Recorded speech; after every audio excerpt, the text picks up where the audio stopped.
আজ হলো জন্মাষ্টমীর আগের দিন সন্ধ্যাবেলা, সন্ধ্যা বলবো না, এখন 8টা বেজে গিয়েছে।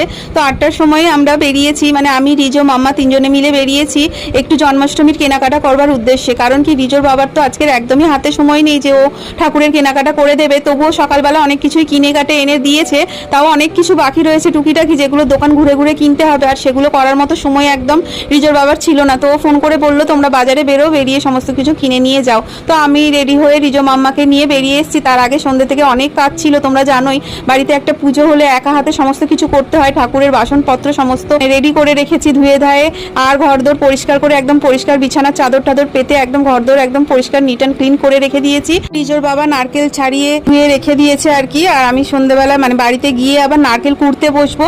তার আগে বিকেলের দিকে আমি তাল ছেনে রেখে দিয়েছি, মানে তালের রসটা বার করে রেখেছি। তালের বড়া, নারকেল নাড়ু আর মালপোয়া এই সমস্ত কিছু রাত্রেই আমি বানাবো। তো যাই হোক, বাজারে এসে খুব খিদে পেয়ে গেছিলো, তাই আম্মা আর আমি মিলে একটু ফুচকা খেয়ে নিলাম। তারপরে বাজারে যা ভিড়, সেই ভিড় ঠেলাঠেলি করে যতটুকুনি সম্ভব পেরেছি ভিডিও করার চেষ্টা করেছি অল্প অল্প করে।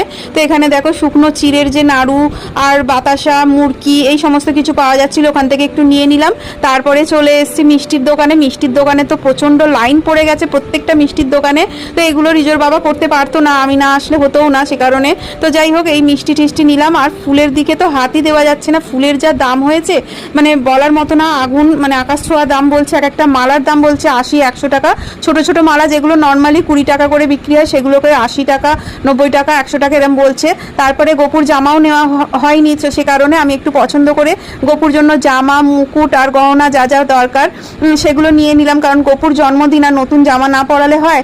প্রতি বছরই আমি গোপুর জন্য পছন্দ করে নিজের পছন্দ অনুযায়ী আমি সুন্দর জামা, মুকুট এই সমস্ত কিছু কিনে নিয়ে যাই। তো এখানে একটা দোকান ছিল, সেখান থেকে দেখে সুন্দর দেখে গোপুর জন্য 2খানা জামা নিলাম, একটা সকালের দিকে পরাবো আর একটা রাত্রে পরাবো বলে। আর দেখো তারপরে নিয়ে নিয়েছি ময়ূরের পালক। প্রতি বছরই কিন্তু আমি 2টো করে ময়ূরের পালক কিনে বাড়ি নিয়ে যাই। তো তারপরে ফল টল সমস্ত কিছু কেনাকাটা হয়েছে, কিন্তু সেই সমস্ত কিছু ভিডিও আর করা হয়ে ওঠেনি। তারপরে দেখো এখানে এসে রিজো বায়না করছিল একটা খেলনা নেবে, তো একটা লেজার লাইট কিনলো। কিনে নিয়ে এই যে আমরা ভ্যানে উঠে পড়েছি। তো ভ্যানে উঠে এখন বাড়ির দিকে রওনা দেবো। আর হাতে 2টো ব্যাগ রয়েছে, তার মধ্যে ফোন নিয়ে বেশি ভিডিও আমি করতে পারিনি আর কি। তো যতটা করতে পেরেছি এটুকুই আমি তোমাদের সাথে শেয়ার করলাম। ভিডিওটা ভালো লেগে থাকলে অবশ্যই একটি লাইক, কমেন্ট, ও যারা নতুন দেখছো তারা আমার পেজটিকে একটি ফলো করে আমার পাশে থাকার অনুরোধ রইল। তো আজকের মতো টাটা, গুড নাইট, সবাই খুব ভালো থেকো, সুস্থ থেকো।